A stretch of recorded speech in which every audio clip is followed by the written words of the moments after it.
Welcome in to Too Young and Heard here at Radio Row. Ryan Lombardi, James Derrick, joined by Matt Sims. Hey, thanks for coming on today. I appreciate it. Thank you so much for having me. Sorry for hijacking the show earlier. No, that was awesome. It was really great. apologize, but this is what's cool about Radio Row, right? Like just all of this juice in the building, people from everywhere. And I mean, there's no better way I feel like to cap the NFL season than just like to see what the game means to everybody from across the country and even the world. Yeah. Right? Like there's so many cool personalities here. Yeah, I know your day kind of went a little unexpected, right? Like people were pulling you every which way. Yeah, I like, was supposed to be here like 5 hours ago, so Okay. sorry about that. I really apologize, No. but sometimes that's what happens. It happens, but Yeah. we're glad you're here, and Yeah. thanks for taking the time and coming to talk Appreciate to it. us. Appreciate it. I think we should pick up the conversation where we left off, all right? Right. Because we were talking about video games, okay? Yes. Yeah. Yeah, who cares about football? Let's Yeah. talk about video games. I mean, I'm serious though, I really like this conversation. yeah. Okay. I mean, I kind of just want to launch this off. Like, do you have your top five? I know you're probably thinking about it after that. I was thinking about it, and I had to go back to like even a little bit of my childhood, and it's funny too, like being a kid now to being a father, right, of two young children and all that, but like not being that far separated from like when I would just sit there and play video games, right? Right. Like my generation was, I feel like that first generation where like everybody did have some sort of console at home. And the fact that I call it a console just tells you how aged that comment is. But definitely high up on that list. Like you guys got excited when the NCAA came back. NCAA Oh, yeah. was a thing. Oh yeah. Yes. Like yes. that's where I knew, hey, every logo, right? That's when I knew Youngstown State was like the Penguins, right? Because I would Yes. pick them in the game Yes. sometimes, like Hey. and all that. So NCAA, the OG version of it, absolutely fantastic. When they added like the Heisman mode to it or like the career mode to it, that's where it was like total game changer. Oh, yeah. So that was awesome. And of course, just playing football in general, love that one. Now I'll go to like old school. NBA Jam on Nintendo is like revolutionary. I mean, it really is, dude. Like 2-on-2 basketball, right? Dude. And you know, when you go on fire, right? The balls, like it's just like there's so many cool aspects. Like slam dunks from half court, like Yes. that's just like was something that the was rim, so the rim like lights on fire, right? If you all get- that, Okay, right? yeah. All that. Yep. Like it's just like there's so many cool. The ball never goes out of bounds. You know, like Yeah, there's yeah. just so many great things about it. And now here's another one, right, for you guys that maybe you might not even know about. NFL Blitz. Do you know NFL Blitz? I I've can't heard say of I know this. NFL okay, Blitz. see, NFL Connor's Blitz getting excited behind the camera. was the NFL's version of NBA Jam. Oh, okay. So basically what it was, like NFL Blitz was like 7-on-7, right, of a video game style. And no matter what happened in the game, you could be up like 50 points. The game was going to come down to like the last play every time, no matter what. So Okay. even when you were dominating, you knew like eventually like the algorithm was going to kick in and the other team was going to start to get back in the game. All right. Right? All right, So yeah. NFL Blitz, like awesome, fantastic football game. And it had that same feeling of NBA Jam too. Like the ball would be on fire when the quarterback was playing All right. great. I love Like, that. They would just truck stick people and like they'd fly off the screen. Super fun football game. Did you ever play as anyone in your family when playing NFL Blitz or Madden? Yeah, so I definitely tried to play as myself once Okay, in yeah. Madden, and then I realized like, wow, I'm awful. I'm never gonna win a game. I need to cut myself and get somebody else, right? Why didn't you just like go and edit the overall? You could have made yourself Nah, like the that's MVP. cheating, man. That's I gotta earn that. I gotta earn those stars, man. But yeah, it was pretty surreal to kind of have that moment of like, even like with the NCAA, like, oh, this is like an impersonation of me, right, on Yeah. the field, because it wasn't before name, image, and likeness and all that kind of stuff. But yeah, pretty surreal. And then of course, like when you get pretty serious into playing football, you don't want to keep playing more football. So Yeah, I was like, that okay, makes I'm done sense. with this game. I want to do something else now. So now here's another game, right? And this is really what set off a lot of the other games that you guys were talking about and the ones that you love so much. Halo Oh, changed everything. Xbox and Halo, especially like when you had the 4-player mode and you had the sets, right? And it was unbelievable. It was so unique in itself. And even to like headshot, Yeah. victory, red team. And you're just like, yes, Yeah. run it back.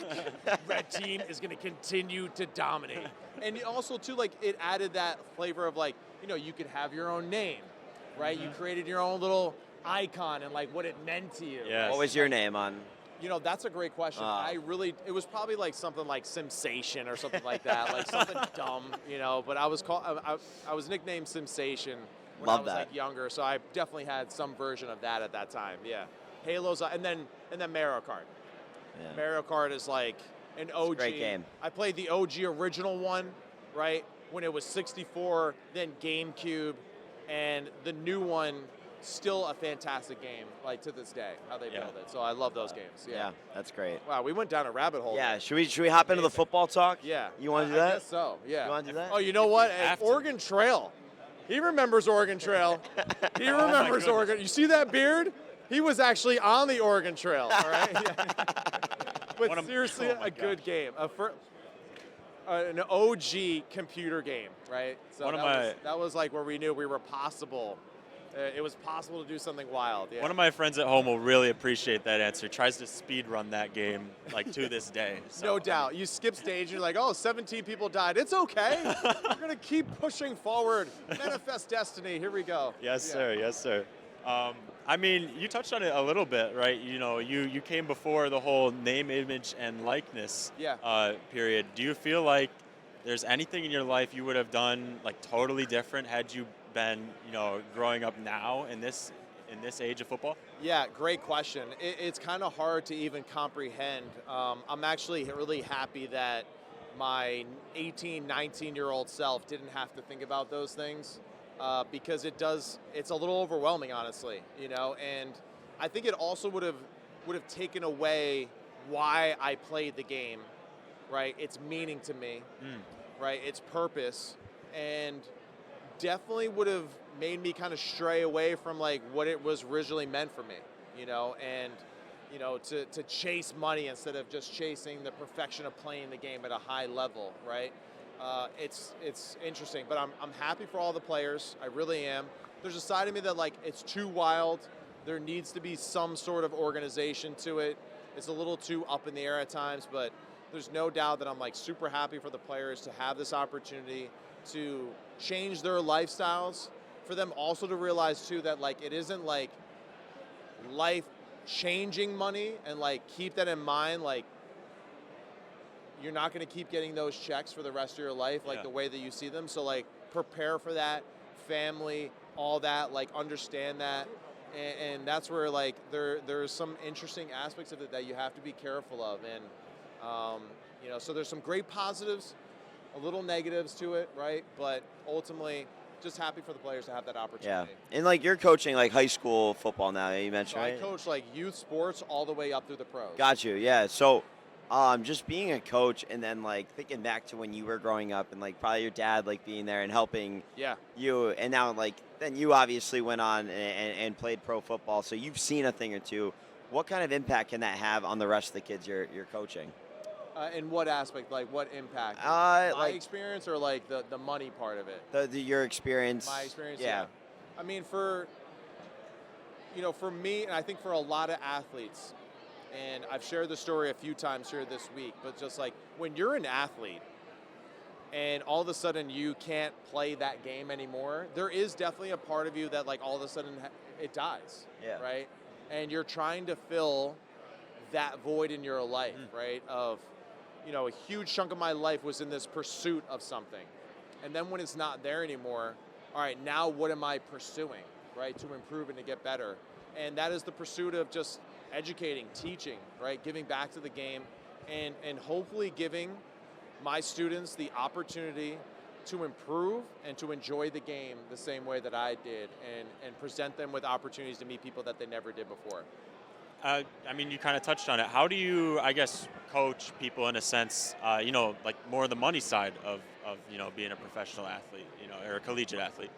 It's difficult to navigate. It really is. And there's a side of me too that just like I'm so excited for them to have that. Like, there's some of my students that really haven't, kind of crossed that threshold yet. And then there's some guys that have. Yeah. And then, of course, the discussion of like, well, he's not better than me, and it's like, hey, like, we're all on this journey together. Yeah. And you just got to stick with it. You got to be tough. You got to be resilient. You got to learn from your failures and know that they're not fatal. And ultimately, you're going to get from the game what you were meant to get. Yeah. Right? And ultimately, you really just have to kind of sacrifice all of those end goals, And speaking from someone who's been a part of teams that have like been successful, have won championships and all that, when you get to that pinnacle, it's really not like as great as you think it is. You kind of reflect on like everything else that took place before that made it special. And that's what I really try to help my students realize is that, like, I know you want to go D1, that's great, but you can accomplish so much at some of these other schools that really want you to be there, to be a part of their culture and their fabric of what they do. So it's a fine line, and it's tough to manage at times. Yeah. Oh, you don't have, okay. No, I thought you were going. Well, hey, so what are we thinking for the game, boys? I'm not giving my prediction yet. I haven't. I'm waiting until Friday. No, he's been like on his high horse about this. I'm not gonna lie. He'll like. Do you know though? I know my prediction. You know your prediction. Okay. I'm all not right. Is sure it a if he close does. game or is it a blowout? No, it's a very close game. It's a very close game. Okay. all right. I'm not. Might be going with the Patriots, right? Judging by that. No, I'm not afraid of predictions, and me and Ryan agree on this. I think the Seahawks are a buzzsaw, and they're going to run right into the Patriots. They're going to beat them by multiple scores. I don't have a score. See his reaction there, though? I still think he might be picking the Patriots. Got to analyze body language. I will no totally doubt, be no honest. doubt. I could so see this being like, what was it, the 2014 Super Bowl when the Broncos just got destroyed by the Seahawks? Right. Like, I could totally see that happening with the Seahawks beating the Patriots, but you never know. You never know. And I think what's really interesting, too, like I was a part of a Super Bowl team. I was on the Atlanta Falcons football team, right, that played against the New England Patriots. And what's cool about the game compared to most games is that it does have it kind of has almost three sides to the story, right? It's like there's the beginning of the game where everyone's kind of a little tight, a little nervous, oh man, this is awesome. And then there's that middle chunk of the game where it's second quarter, third quarter after a very long halftime, longer than usual for the NFL, right? And then, of course, the fourth quarter, it's it's its own game in itself, right? Which is it's going quick, but it's forever at the same time. And it's very weird because you know just how important every freaking snap is during the game. And that's what's so exciting and scary as hell when you're there. Yeah. You know, when you're in these positions of let's go, man. This is 2nd and 8, but it's the Super Bowl 2nd and 8. It's different, So it's really So what fun. do you got? Who do I'm going to take the Seahawks. Okay. Going with the Seahawks. I'm not going to be annoying like you and wait, Oh. No, I'm kidding. Whoa. But I'm going to go with the Seahawks. I do think that it's a possibility of it being a blowout, like you're saying. But just as a fan of the game, I want it to be. Same. I want it to be as competitive as possible. I do think that this potentially that New England has the ability to pull Seattle into the mud with them, make it an ugly football game, make it a field position, defensive grudge match, and make it as ugly as possible. And the reason why I say this is because New England's secondary is extremely talented, right? Carlton Davis, Marcus Jones, Christian Gonzalez. And you got to think with Seattle and their offense, outside of JSN, there's no one that really scares you, right? Where you're like, man, we really got to worry about so-and-so. Hey, Cooper Kupp is awesome, no doubt about it. But I do think that, athletically, the Patriots might have the ability to lock them down at times offensively. So it's going to be on Clint Kubiak to really create some fun opportunities for their offense to create explosives. If there is, one thing you could, choose to happen, and if that happens, this team's going to win the game, what would it be?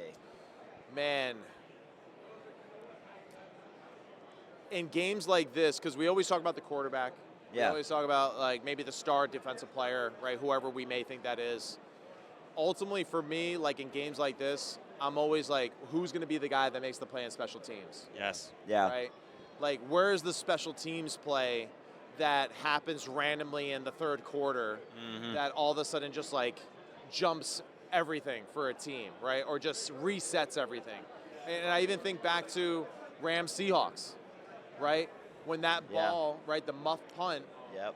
that injected a whole new life into the game for the Seahawks, and they never looked back. They just took over the game from there. Even the defense like started to step up. They shut down the So, offense. Like, yeah, it was it's big. moments like that where I'm just like, it's going to be one of those random offset moments or a calculated risk by one of the coaches of like, it's 4th and 9, and it's like an obvious punt situation, but they go for it or something like that. Like, so the game management and the special teams is going to be really interesting. Yeah, I want to rewind a little bit because you touched on that Falcons Super Bowl that you Yeah, were a bring part back of. one of the worst days of my life. No, No, because you said when you reach those pinnacle That's what he's moments. saying him where- too. He's a Falcons fan. Are you? Yeah, huge Falcons fan. Yeah, dude. Sorry, bro. Sorry. I know. And we were a fantastic team that year. We really were. And just super, super humble to be a part of that team. Yeah, I mean, when you reach those pinnacle moments, you touched on earlier that you kind of think back to everything before, the whole season before. I mean, what are some of those moments after that game? Obviously, it's a crushing loss. What were you guys thinking as a team, thinking back on that season? What moments stand out? Man, so one thing that's interesting about this weekend, because the games are as good as they are typically, both teams are going to have a Super Bowl party. Right, so after the game, there's a party. Yeah.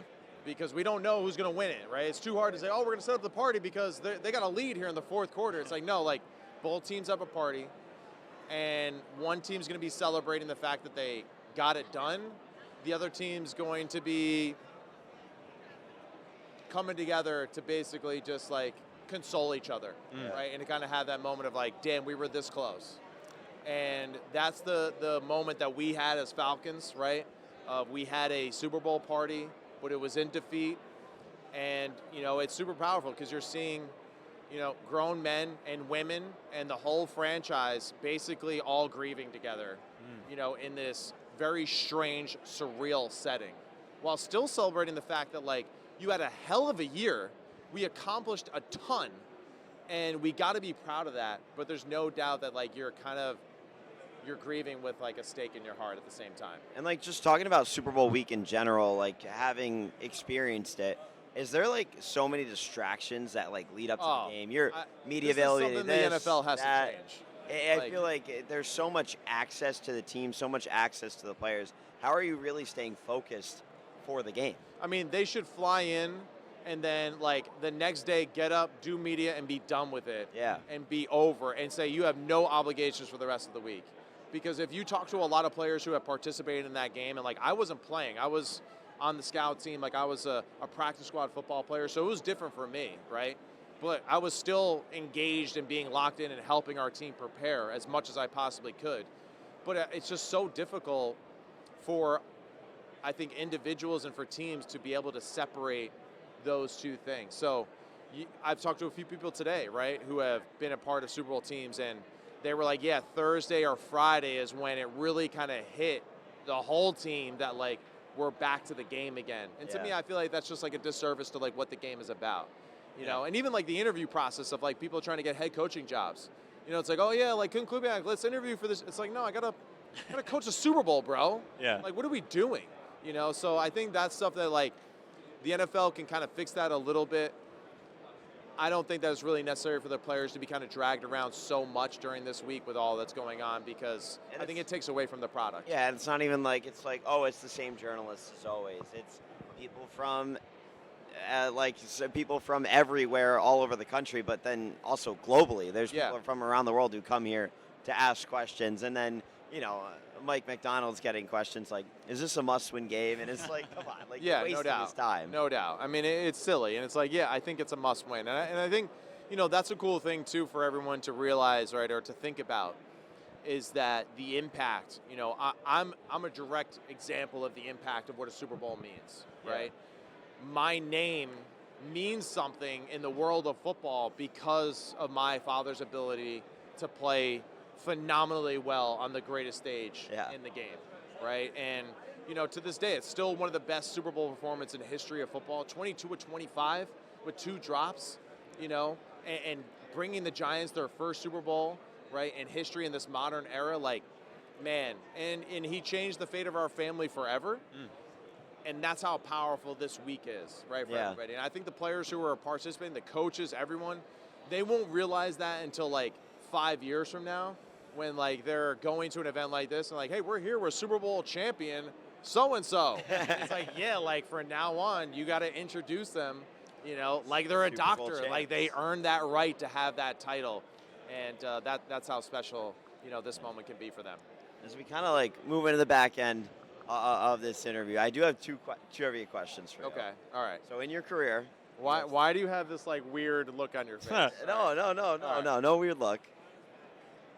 Apparently, yeah, we did a whole like trivia Oh segment. my and goodness, dude. I thought it was great trivia, but everybody playing did not enjoy it. No, you were changing the rules as we went. All right, so we're doing trivia right now? Yeah, but just it's trivia about this guy, Matt Sims. I don't know if you know him. Oh my God. All Yeah. right. This is a terrible exercise. Yeah. We're getting psychoanalyst right now? I mean, God. All right, here we go. So How well do I know myself? Yeah, pretty much. Okay. Who did you throw your touchdown pass to? In my career? Yeah. Cumberland. That is correct. Yes. And you also threw one interception. Who intercepted that ball? I threw one interception. And who Wow, really caught that blocking it ball? out. That's a great question. Well, clearly I'm an athlete. Short memory. Yeah. Didn't let That's that good. one linger That's too good. long. Was it in the same game? No. No. Right? Bengals? It was against the Dolphins, I believe. Against oh, that's right. Yeah. Very good call. I don't know who caught the interception. Who was it? It was Brent Grimes. That's a good name. That's a good name. I like that. Yeah, he was I a never baller. heard of him until He was a Brent Grimes? what? Wow. Okay. I don't know Brent Grimes. Brent Grimes, fantastic bad? football player. No, I mean it's just. I think this is what's interesting about football too, right? Is that like there's phenomenal football players in every generation that like when you're kind of in it, you know. Brent Grimes is one of those guys that like probably never got the respect that he deserves, but had a fantastic career. Probably played for like close to 10 years in the league, right? And you know, was like an undersized corner that played extremely tough, was known for his physicality and his toughness. And damn, I hate the Dolphins, bro. Like, I hate the Dolphins, but that was a great example of I got an opportunity to play in the second half of that football game. Another fun fact, I think I was like sacked 6 times in just the second half of that game. So that was fun. Name every guy that sacked you. Dude, the list is as big as the Moscone Center here. Like, it's just not even possible. I will tell you, one of the biggest hits I ever took was when I was playing for the Tennessee Volunteers. We were on the road. We played the LSU Tigers. And so get this, right? The LSU secondary when we played, at right corner was Patrick Peterson. At left corner was Morris Claiborne. Oh. We had Reed at safety, who had a 10-year career. And then the weakness of their defense, according to our scouts and analysts and all that, was this nickelback named Tyrann Mathieu. They were like, we need to attack this guy. And That's definitely little the did guy. we know that like he was not weak.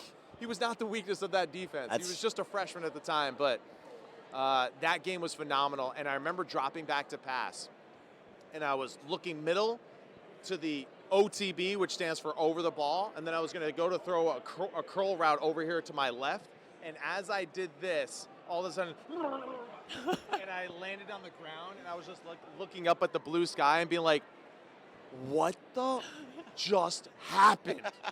And I get up, and like my lineman and the defense, Berkevius Mingo, hit me, right? It was a fantastic defensive end at the time, kind of a journeyman in the NFL, but like freakishly athletic, right, of a player. Mm-hmm. Got up from the ground, was like, who the hell just hit me, and from where? They're fighting for the football. We recovered it, so it's like, okay, good, it's not a turnover, right? And the LSU linebacker looks at me and he goes, hey, man. He goes, hey, stay down. You don't want any more of this. And I was like, F you, man. I was like, I'm here all day. Blah, blah. And he paused for a second. He looked at me. He goes, I like that. And I was like, okay. I was like, we're in for one today. Let's have some fun, boys. But it's moments like that. Did you end up winning the football game? Dude, you need to go and look at this. We're losing battery life. Unbelievable, right? Oh, crap. But, like, you got to look at that game. We had them on the ropes. We should have won. Last play of the game, we had 14 people on the field, and it cost us the game. All right, I'm going to look this up. Yeah, it was a terrible game. So that should have been part of your research. That should have been. It should have been. It should have been. Yeah. I didn't know. But, hey, I write Act 2, X and Y hook was the touchdown pass for the score against the Buffalo Bills. Third quarter, I want to say, right? Low red zone area. And yeah, hit Jeff Cumberland there on that little hook route. Awesome play. Thank you, Marty Morningweg, for the opportunity. At MetLife or? No, I was at Buffalo? New Era Stadium at the time, right, man. in Buffalo. Yeah, super windy day. Super windy. My Bills. Yeah, sorry, dude. Yeah. Hey, I'm here for you. Appreciate it. Yeah, Thank you. I'm here for you. All right. Well, thank you so much for taking the time. I talking appreciate to it. us. Yeah, thank you so much Thanks for for having playing me, my guys. trivia. Anytime, man. Anytime. Good. I'm glad we got the record straight, too, with the video games. Thanks. All right, Of that was course. important. It was good. All right, Halo, the OG. The OG of all that other crap that you guys were playing. Okay, all right. All right. Well, thank you guys for listening. Stay with us here on Young and Stay Heard. more. Stay more. Stay with us here on Young and Heard on WSPU 88.3 FM. It's his The first Buzz. time. It's okay. Yeah.